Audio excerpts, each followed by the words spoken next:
हम पानी को देख भी नहीं सकते महाराज। विश्वामित्र कहने लगे पानी भी नहीं पियोगे, मरोगे भी नहीं, चलोगे भी नहीं, फिर क्या करोगे? चलो भागते चले आओ। अभी तो काशी नगरी यहाँ से बहुत दूर है और भागते जा रहे हैं तीनों प्राणी पीछे पीछे और विश्वामित्र आगे और पहुंचे हैं जब काशी नगरिया के नजदीक तो विश्वामित्र ने काशी नगरिया में पहुंच के और आवाज लगाई, बोले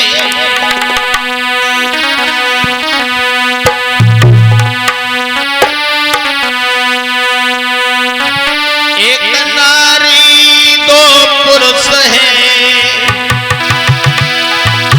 सुंदर सुगढ़ स्वरूप कोमल तन कुम्हिलाई रहे, बड़ी गैल की धूप। तीनों प्राणी के चेहरे कुम्हिलाए हुए हैं, होठ सूख रहे हैं और विश्वामित्र काशी में पहुंच के आवाज दी है, आज हमारे साथ में तीन प्राणी बिकने के लिए आए। आपने पुरुषों को बिकते हुए नहीं देखा होगा, हम आज पहली बार बेचने के लिए लाए हैं और जिस किसी को भी खरीदना हो वो हमसे आकर के संपर्क करे। इनकी उम्र में अंतर जरूर है लेकिन कीमत में कोई अंतर नहीं है। बोले विश्वामित्र तीन प्राणी खड़े आज बिकते मुरली वाले आए तो मैं क्या करूं।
उम्र में अंतर जरूर है कीमत में कोई अंतर नहीं है। एक को अगर कोई खरीदे तो 20 भार सोना कीमत है, दो को अगर कोई खरीदे 40 भार सोना कीमत है और तीनों को अगर कोई खरीदना चाहे तो 60 भार सोना हमें दे जाए और हमसे ले जाए, कीमत चुका दे और हमारे पास से ले जाए। हमें जात पाती से भी कोई मतलब नहीं है, कोई भी वो खरीद सकता है। बड़ी लंबी भीड़ लग गई, पुरुषों को बिकते हुए आज पहली बार देख रहे हैं। बड़ी लंबी भीड़ चली आई और जब ये सुना कि हमें जात पाती से भी कोई मतलब नहीं तो एक कालू नाम का मेहतर निकल के आया, उसी भीड़ को चीरता हुआ बोला कौन बेच रहा है। विश्वामित्र कहने लगे इधर आओ, अरे हमसे बात करो, हम बेच रहे हैं, क्या कीमत है। बोले कीमत एक की 20 भार सोना, उम्र में अंतर है, कीमत सबकी एक बराबर है, 20-20 भार सोना, ठीक है। वो कालू कहने लगा इस पुरुष को मैं खरीद सकता हूं, वो भी हमारी एक शर्त है, उस शर्त पर हम खरीद लेंगे। अगर ये हमारे यहाँ मरघटिया का काम करता रहे तो हम इसे खरीद सकते हैं। हरिश्चंद्र बोले भैया अरे तुम्हारी नजर में मरघटिया से भी घटिया कोई काम हो मैं उससे भी करने के लिए तैयार हूं, पर आप मुझे खरीद के और ब्राह्मण का कर्ज अदा कर दो, आपका एहसान मैं कभी नहीं भूल सकता। और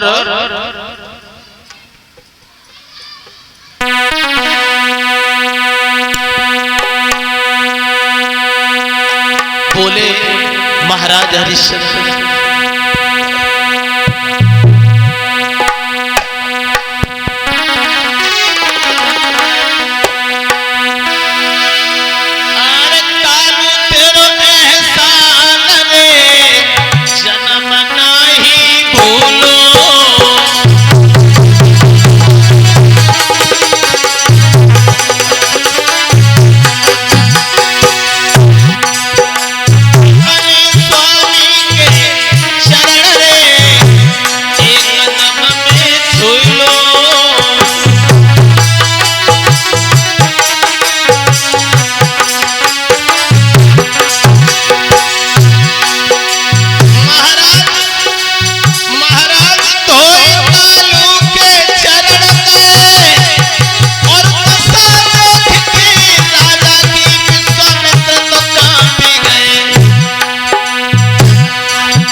उस कालू मेहतर ने महाराज हरिश्चंद्र को खरीद लिया।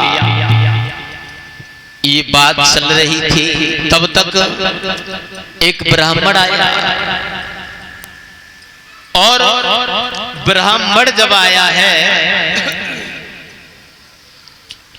और देखा,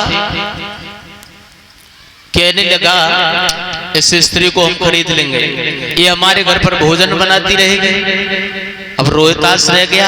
तारा हाथ जोड़ के ब्राह्मण से बोली, महाराज आप मेरे पुत्र को भी खरीद लीजिए, ये भी थोड़ा बहुत काम में हाथ बटाता रहेगा। ब्राह्मण को कुछ दया आ गई और रोहितास और तारा को उस ब्राह्मण ने खरीद लिया। कीमत अभी नहीं चुकाई गई है, तब तक तीनों प्राणी एक ही जगह खड़े थे। 20 बार सोना उधर से मंगाया और 40 बार सोना उधर से मंगाया। कीमत जब चुका दी गई है, कीमत जब चुका दी गई है और तीनों अलग अलग होकर के जब चले हैं,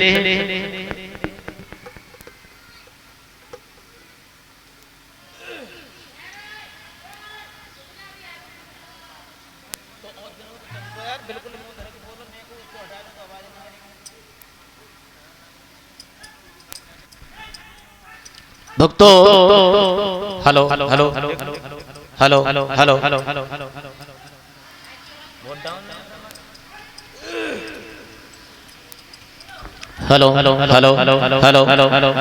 हेलो हेलो हेलो हेलो।